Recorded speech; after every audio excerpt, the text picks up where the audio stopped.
The maternity ward of Seoul's Ilsan Medical Center was unusually quiet that Wednesday morning. Outside, the skies were a muted gray, soft rain tapping gently against the hospital windows, a fitting backdrop for the hours of tension and tenderness that were about to unfold. Among the hushed footsteps and calm whispers of nurses and midwives, two figures stepped into the corridor, familiar, yet oddly out of place in the setting of birth and anticipation. It was actor Jung Hae and his longtime partner, actress So Minutes. They arrived without any fanfare, no paparazzi in tow, no entourage, just the two of them, hands clasped tightly, her face pale with the strain of early contractions, his filled with a quiet, controlled worry. They had chosen this hospital not for its prestige, but for its privacy and trusted staff. But no one could have predicted the emotional resonance their visit would leave behind. "I didn't recognize him at first," called Nurse Kim, who was on shift that day. "He wasn't the celebrity I had seen in dramas. That morning, he was just a man trying his best to stay strong for the woman he loved." As So Minutes was wheeled into the maternity ward, Jung Hae never let go of her hand. He kept whispering to her, small fragments of encouragement that only she could hear. His voice was steady, though his eyes betrayed the nerves he tried so hard to conceal. Doctors say that even the strongest partners sometimes falter during these moments.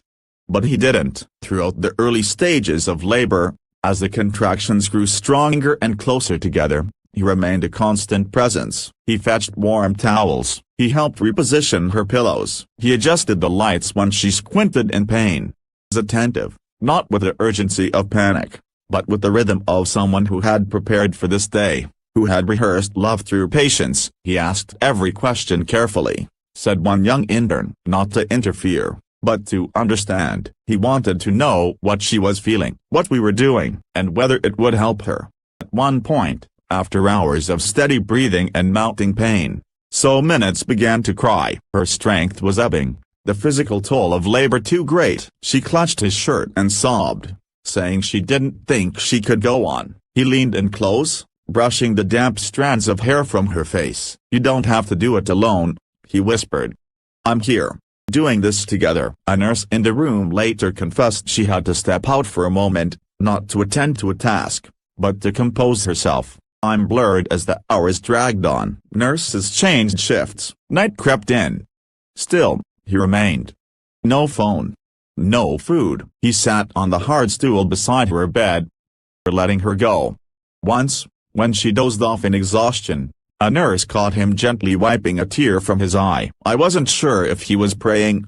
Just trying to breathe," she said, "but it was a moment I won't forget." In a world where public personas are polished and packaged for fan appeal, what unfolded in that room was disarmingly raw. Cameras. No scripts, just a man breaking under the weight of love and helplessness, and still refusing to walk away. Doctors began to take note as the labor progressed.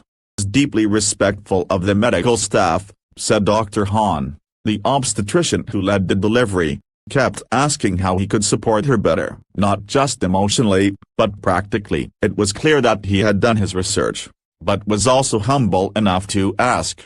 That's rare. Nurses told stories of how he helped clean So Minutes' face, changed her hospital gown without hesitation. He even offered to help when the 4 lines were replaced. "He wasn't trying to be heroic," said one nurse. "He just didn't want her to feel alone." Not for a second. In the hallway, staff who were not directly involved in the delivery whispered about the scene unfolding behind the maternity ward doors. Some peeked in during their breaks. One described it as watching a silent love story being written in real time. As contractions peaked, the air grew tense. So Minutes' screams became sharper, her breath shorter. A decision had to be made: continue with natural labor or move to assisted delivery. She was exhausted, on the edge of collapse. He crouched beside her bed, his forehead touching hers. "Whatever you decide," he said softly, "I'm here. I'll be right here." She nodded, tears sliding down her cheeks. Eventually, after much deliberation, she opted to continue naturally. Her body trembled, but her grip on his hand never loosened. And with one final push, after nearly 16 hours of labor, The room was filled with the unmistakable sound of new life entering the world. The baby's first cry was soft but powerful, like a whisper that echoed through every heart in the room. The relief, the overwhelming tidal wave of emotion was too much to hold back. "He broke down," said Nurse Lee. "I've seen hundreds of fathers cry, but this was different. It was like watching a dam burst." While doctors cleaned and assessed the newborn, Ian never moved from Minutes' side. He kept stroking her hand, repeating softly, "You did it. You did it. I'm so proud of you." Even as her body trembled from exhaustion, she turned her head to him and smiled, a tired, tear-streaked smile that said everything words couldn't. When the baby was swaddled and ready, the nurses offered him the child. He hesitated, not out of fear, but reverence. "Is it okay?" he asked, eyes wide. When the newborn was placed in his arms, the room fell silent. He didn't say anything for a long time. A midwife recalled, he just held the baby and stared, as if he was seeing the whole universe in one tiny face. Sat like that for nearly an hour. Not once did he reach for his phone. Not once did he ask for a camera. He didn't need a photo. He was memorizing every detail. Later, in the early morning hours, as Minutes slept and the hospital quieted once more, Ian paced gently with his newborn in his arms. A nurse offered to take the baby so he could rest.